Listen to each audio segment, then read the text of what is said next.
Object demonstration of fermentation by Cohen's tube. Required material: Cohen's tube, 10% glucose solution, baker's yeast and crystal of potassium hydroxide.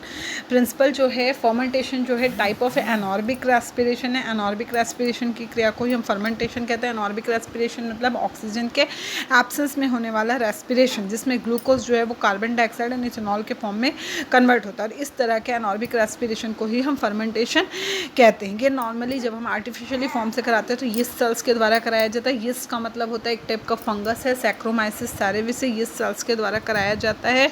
और generally alcoholic ब्रिवरेजेस जो alcoholic पेय पदार्थ होते हैं उनको industrial commercial वे पे बनाने के लिए यीस्ट सेल्स का यूज़ किया जाता है जिसके थ्रू ग्लूकोज को अल्कोहल में कन्वर्ट किया जाता है. यदि फर्मेंटेशन की प्रोसेस में ग्लूकोज जो है वो इथेनॉल में कन्वर्ट होता है तो इस तरह के फर्मेंटेशन को हम इथेनॉलिक फर्मेंटेशन कहते हैं. नीचे रिएक्शन दिया है. ग्लूकोज यदि यीस्ट के प्रेजेंस में इसका फर्मेंटेशन कराते हैं तो बनता है ethanol plus 2 carbon dioxide and energy release होती है. अब यदि इसी ग्लूकोज से हमें लैक्टिक एसिड का फॉर्मेशन करना है तो इसके लिए हम यीस्ट की जगह बैसिलस एसिडी लैक्टिक बैक्टीरियम का यूज़ करते हैं. और इस तरह के फर्मेंटेशन को लैक्टिक एसिड फर्मेंटेशन कहा जाता है. Lactic acid type of organic acid है.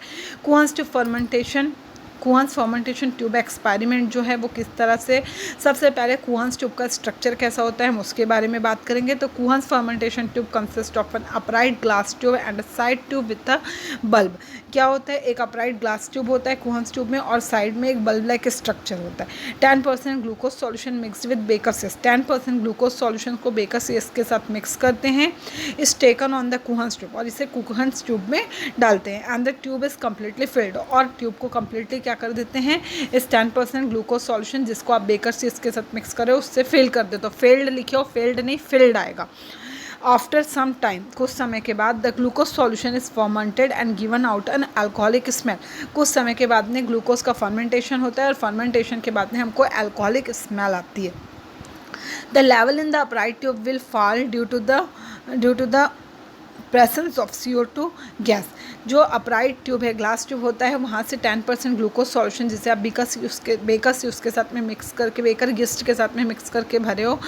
फर्मेंटेशन के कुछ समय बाद उस अपराइट ट्यूब का जो लेवल होता है 10% ग्लूकोज का वो धीरे धीरे कम होने लगता है ग्लूकोज CO2 गैस के बनने के कारण, इन द CO2 गैस के रिलीज होने के कारण. In the because yeast consist the enzyme जाइमेज. ये क्यों होता है, क्योंकि यीस्ट सैक्रोमाइसिस सेरेविसी जो होता है वो एक तरह का एंजाइम अपने आप में कंसिस्ट करता है जिसका नाम है जाइमेज. ये जाइमेज एंजाइम क्या करता है, which converts glucose solution into alcohol. ये जाइमेज क्या करता है, ग्लूकोज सॉल्यूशन को अल्कोहल में कन्वर्ट कर देता है एंड CO2 गैस रिलीज होती है. When a crystal of potassium hydroxide is introduced into the tube. जब ट्यूब में हम पोटेशियम हाइड्रोक्साइड का क्रिस्टल डालते हैं, the KOH will absorb CO2. जो पोटेशियम हाइड्रोक्साइड का क्रिस्टल होता है वो रिलीज हुई CO2 गैस को एब्जॉर्ब करता है and the level of the solution will rise in the upright tube. और फिर से अपराइट ट्यूब में 10% ग्लूकोज सॉल्यूशन जिसे आप बेकर्स यीस्ट के साथ में मिक्स करे हो उसका लेवल फिर से क्या हो जाता है, ट्यूब में बढ़ जाता है. ये है कंप्लीट एक्सपेरिमेंट.